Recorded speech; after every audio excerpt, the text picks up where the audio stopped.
السلام علیکم ورحمۃ اللہ وبرکاتہ۔ کیسے ہیں آپ سب؟ امید ہے خیریت سے ہوں گے۔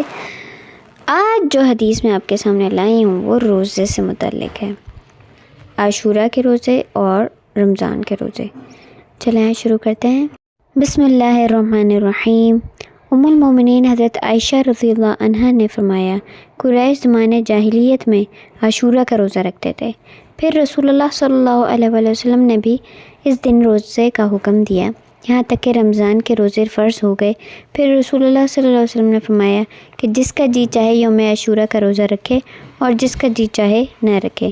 اس کا مطلب یہ ثابت ہوتا ہے کہ عاشوراء کا روزہ فرض نہیں ہے، بلکہ یہ آپ کی اپنی مرضی ہے، رکھیں گے تو ثواب ہے، نہیں رکھیں گے تو گناہ بھی نہیں ہے۔ ایک اور حدیث ہے جو میں آپ کے سامنے پیش کرنا چاہوں گی۔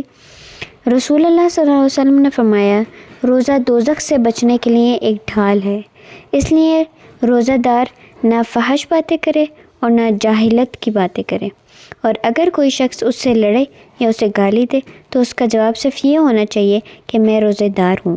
یہ الفاظ 2 مرتبہ کہہ دے، اس ذات کی قسم جس کے ہاتھ میں میری جان ہے، روزہ دار کے منہ کی بو اللہ کے نزدیک کستوری کی خوشبو سے بھی زیادہ پسندیدہ اور پاکیزہ ہے۔ اللہ تعالیٰ فرماتا ہے، بندہ اپنا کھانا پینا اور شہوات میرے لیے چھوڑتا ہے، روزہ میرے لیے ہے اور میں ہی اس کا بدلہ دوں گا۔ دوسری نیکیوں کا ثواب بھی اصل نیکی کے 10 گنا ہوتا ہے۔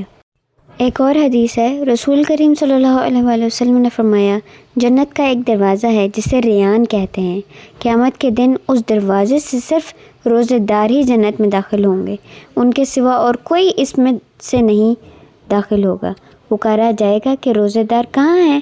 وہ کھڑے ہو جائیں گے، ان کے سوا اس سے اور کوئی اندر جانے نہ پائے گا، اور جب یہ لوگ اندر چلے جائیں گے تو یہ دروازہ بند کر دیا جائے گا، پھر اس سے کوئی اندر نہ جا سکے گا۔ رسول اللہ صلی اللہ علیہ وسلم نے فرمایا، جو اللہ کے راستے میں 2 چیزیں خرچ کرے گا اسے فرشتے جنت کے دروازوں سے بلائیں گے، اے اللہ کے بندے یہ دروازہ اچھا ہے۔ پھر جو شخص نمازی ہوگا اسے نماز کے دروازے سے بلایا جائے گا، جو مجاہد ہوگا اسے جہاد کے دروازے سے بلایا جائے گا، جو روزہ دار ہوگا اسے باب ریان سے بلایا جائے گا، اور جو زکوٰۃ ادا کرنے والا ہوگا اسے زکوٰۃ کے دروازے سے بلایا جائے گا۔ اس پر ابو بکر رضی اللہ عنہ نے پوچھا، میرے ماں باپ آپ پہ فدا ہوں یا رسول اللہ صلی اللہ علیہ وآلہ وسلم، جو لوگ ان دروازوں میں سے کسی ایک دروازے سے بلائے جائیں گے مجھے ان سے بحث نہیں۔